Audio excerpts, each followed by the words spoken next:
नमस्ते, मेरा नाम रिचा है और हम बात करते हैं हमेशा लॉ ऑफ अट्रैक्शन की।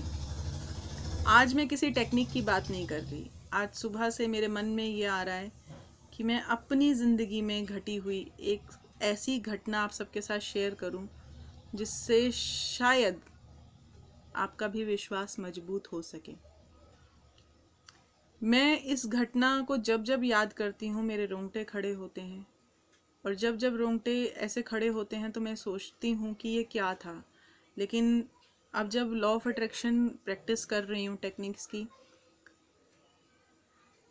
तो ये घटना मुझे मतलब मेरी आंखों में आंसू आ जाते हैं आज भी इस घटना को याद करके, कि हमारा इतना बड़ा चमत्कार से साक्षात्कार हुआ और हमें समझ ही नहीं आई। बात है 2015 की। मैं अपनी ज़िंदगी में अपने पापा की सबसे बड़ी फ़ैन हूँ। मेरी लाइफ में अपने फादर से बढ़कर कोई इंस्पिरेशन नहीं है। बहुत से लीडर्स हैं जिनको मैं फॉलो कर सकती हूँ, उनको देख रही हूँ, पढ़ रही हूँ, सुन रही हूँ, लेकिन मेरे फादर से बढ़कर अभी तक मेरे आगे कोई इंस्पिरेशन नहीं आई। मेरे फादर एक राइटर थे, एक पोइट थे, आशु कवि थे। नेशनल लेवल पर उन्होंने अवार्ड्स जीते। कुछ नाम भी था और कुछ नाम नहीं भी था। जो नहीं था वो इसलिए नहीं था क्योंकि वो एक संत आदमी थे, मनी माइंडेड नहीं थे। बहुत सी फिल्में उन्होंने लिखी, पंजाबी में भी लिखी, बहुत से स्पिरिचुअल गीत लिखे, हर तरीके के गीत लिखे, हास्य भी लिखे। 50 से ज़्यादा उनकी किताबें लिखी हुई हैं, नॉवेल्स भी लिखे उन्होंने। मैं उनके बारे में जितना बोलूँ वो कम है, क्योंकि उनके लिए तो मुझे ही नहीं पता कि वो क्या क्या थे। प्ले राइट थे, चित्रकार थे, मतलब बहुत ही टैलेंटेड। 2015 में वो एक किताब लिख रहे थे हमारे 9वें गुरु तेग बहादुर जी पर। आप सबने गुरु तेग बहादुर जी का नाम सुना होगा।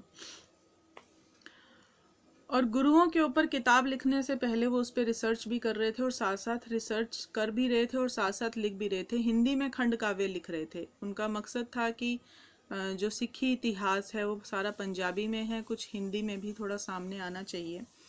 तो वो खंड काव्य हिंदी में लिख रहे थे। और उन्हीं दिनों एक घटना और हुई कि उनकी जो रीढ़ की हड्डी का ऑपरेशन हुआ था 2010 में, उसमें रॉड डली थी और उसमें 4 पेच थे उस रॉड के, और 2015 जनवरी में वो पेच टूट गया था और बेइंतहा दर्द में थे वो। और उसके बाद डॉक्टर्स ने उसकी सर्जरी के लिए मना कर दिया।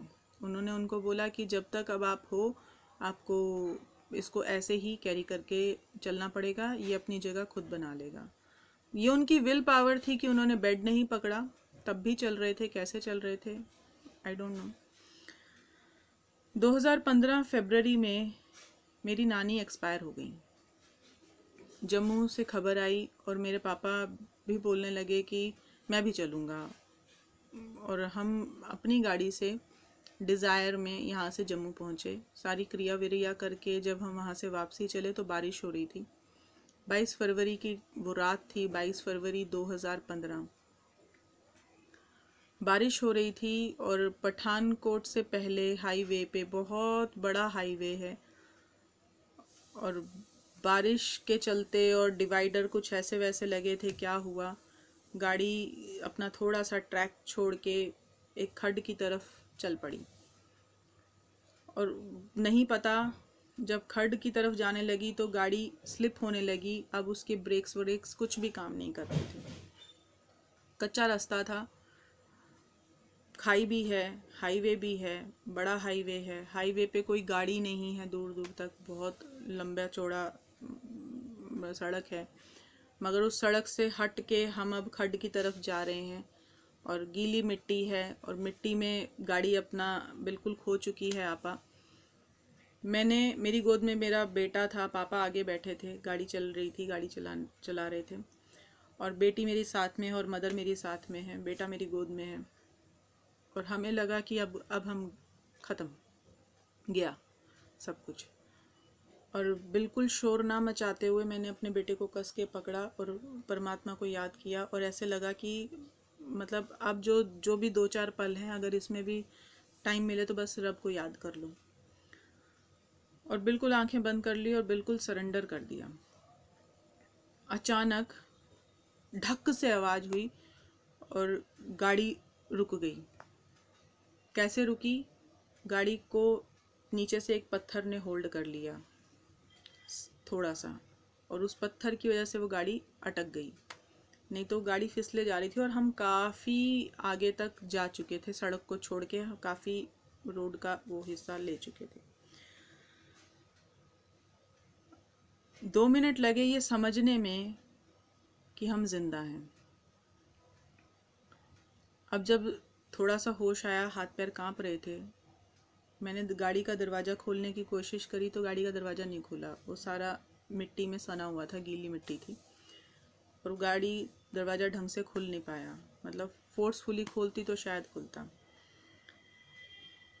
इतने में मेरी चीख निकली। मैंने कहा पापा, पापा, पापा को क्या हो, देखो जरा पापा को कुछ हुआ तो नहीं, पापा को पेन भी है। और मेरी जो तकलीफ़ थी वो अपने पापा के लिए थी कि इनको जो एक जर्क लगा है उसमें कितना पेन हो रहा होगा, ये हो रहा होगा। जब पापा ने आवाज़ दी कि आई एम ओके, कोई बात नहीं बेटा, थोड़ा सब्र से काम लो, तो थोड़ी हिम्मत आई कि नहीं है, ठीक है। अभी सोच रहे हैं हम कि हम गाड़ी से उतरें, क्या सेफ जगह है, ज़मीन है नीचे या नहीं है। दरवाज़ा तो खुल नहीं रहा क्योंकि मिट्टी सनी पड़ी है, बारिश हो रही है और दूर दूर तक कुछ दिख नहीं रहा। इतने में पापा की साइड का दरवाज़ा खुला और हम डर गए। और एक बहुत ऊंचा लंबा सरदार जी दरवाज़ा खोल के उन्होंने किसी को कुछ नहीं करा, सिर्फ पापा को ऐसे गोद में उठाया और चल पड़े रोड की तरफ। जब उन्होंने पापा को गोद में उठाया तो मैंने पीछे ऐसे गाड़ी से शीशे में पलट के देखा तो वो जा रहे थे उनको लेके। तो मैंने बोला इसका मतलब यहाँ ज़मीन है, थोड़ी सी मिट्टी है ऊपर लेकिन ज़मीन है, तो कोशिश करते हैं दरवाजे खोलते हैं। और दरवाजे खोल के हम भी उतरे मिट्टी में सनते हुए, और हाथ पैर कांप रहे हैं, और चल पड़े रोड की तरफ। और जब हम रोड पर पहुंच गए तो उन्होंने पापा को खड़ा किया सड़क पर, और जो साइड में वो था उस पर बिठा दिया। और मेरे हाथ पैर बहुत ज़बरदस्त तरीके से कांप रहे थे, बच्चे मेरे बहुत डरे हुए थे, बहुत कांप रहे थे। अब वो सरदार जी ने गाड़ी को बाहर खींचने के लिए अपनी मदद दी, और उनको देखा हमने तो वो हमें बोलते हैं कि जब गाड़ी का ट्रैक चेंज हुआ तो मैं आपके पीछे था। और एक बहुत बड़ा ट्रक उनके साथ था, लोहरी जिसे कहते हैं, वो लोहरी में थे, अकेले थे, ये भी बहुत बड़ी बात है। और अकेले होने के साथ साथ उन्होंने ये जिम्मा उठाया, ये भी बहुत बड़ी बात है। हम सरदारों को तो जानते हैं कि सरदार कौम हमेशा मदद के लिए आती है, इससे कोई दो राय नहीं। गाड़ी उन्होंने वापस सड़क पर खींची, रस्से बांध के जो भी करा, मतलब पूरा अपना 100% दिया, गाड़ी को बाहर निकाला। गाड़ी का कूलेंट टूट गया था नीचे से, अब गाड़ी उतनी नहीं चल पा रही थी जैसे चलनी चाहिए थी। तो उन्होंने अपना मोबाइल नंबर शेयर किया और ये बोला कि मैं आपके साथ साथ चल रहा हूँ, आपको कोई प्रॉब्लम नहीं आने दूंगा जब तक आपको कोई सर्विस स्टेशन नहीं मिल जाता। क्योंकि इस बारिश में, इस रोड पे, इस हाईवे पे जहाँ कोई मतलब दूर दूर तक कोई सपोर्ट नहीं है, तो गाड़ी कहाँ बंद होएगी, उसके लिए मैं आपके साथ चल रहा हूँ। और वो हमारे साथ चलते रहे, और हम फ़ोन नंबर्स एक्सचेंज हो गए कि जैसे ही गाड़ी बंद होती थी तो फ़ोन करके उनको बोलते थे कि गाड़ी बंद हो गई है, तो वो आते थे, पानी डालते थे, गाड़ी ठंडा होने का वेट करते थे।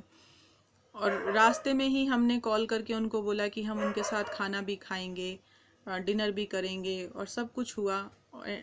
और ये मानिए कि हमारे कॉल्स भी हो रहे हैं उनके साथ में।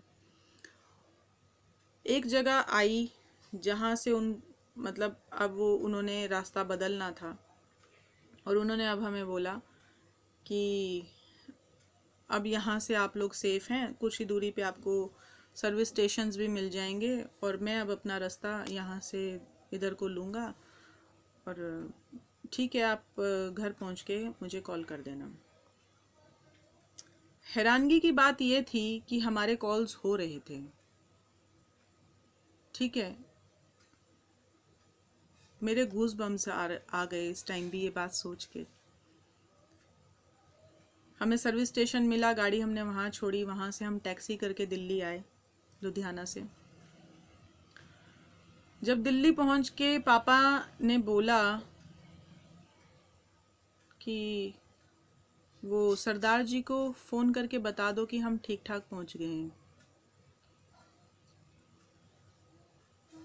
यहाँ मैं बता नहीं सकती आपको, शायद ही विश्वास हो इस बात का, मोबाइल में वो नंबर ही नहीं था जिससे हम रात में बातें कर रहे थे। और ये पूरे परिवार के लिए एक ऐसी घटना बन गई, मेरे रोंगटे अभी भी खड़े हो गए। ऐसी घटना बन गई कि हम परेशान हो गए, इतने परेशान हो गए। और जो नाम उन्होंने बताया था, हालांकि पापा तो बहुत जीनियस इंसान थे, लेकिन हैरानगी की बात यह थी कि जो नाम उन्होंने बताया था वो नाम भी हमें याद नहीं रहा कि उन्होंने क्या नाम बताया था। कॉल रिकॉर्ड में उनके साथ की कोई कॉल ही नहीं थी। सुबह टोटल ब्लैंक हो गए और हम सब बेसुध हो गए कि ये क्या हुआ हमारे साथ। हम किसको मिले, कौन आया था। और सिर्फ उस दिन से आज तक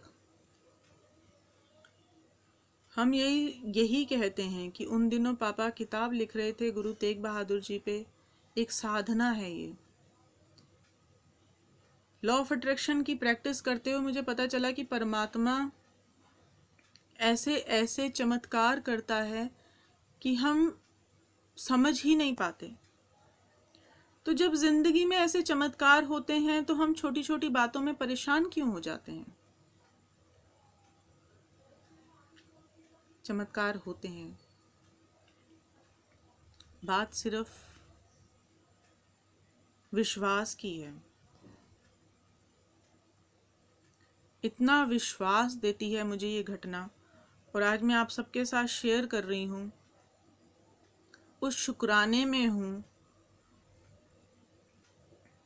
मैंने सच में उस फरिश्ते के दर्शन किए थे। सच में परमात्मा ने हमें वहाँ तक छोड़ा हाथ पकड़ के जहाँ से हम सेफली घर आ सकते थे।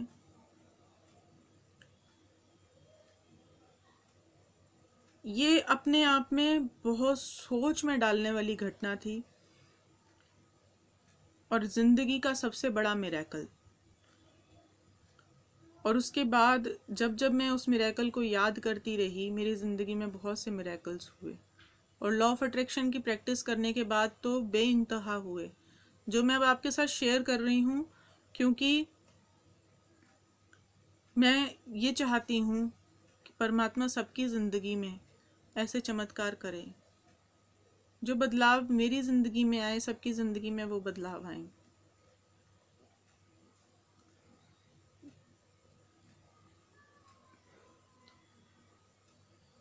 मैं अपने पापा की बहुत आभारी हूँ, जिनकी वजह से हमें ये चमत्कार देखने को मिला था। हमारा साक्षात्कार हुआ था उस परमात्मा से, उस फरिश्ते से।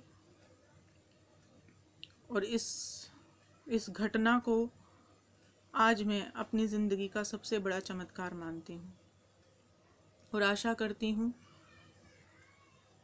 आप सबकी ज़िंदगी में भी चमत्कार होते रहें और आप भी इस विश्वास में बने रहें कि जब छोटे छोटे चमत्कार हो सकते हैं तो कोई बहुत बड़ा चमत्कार भी हो सकता है। Till then, stay safe, stay happy.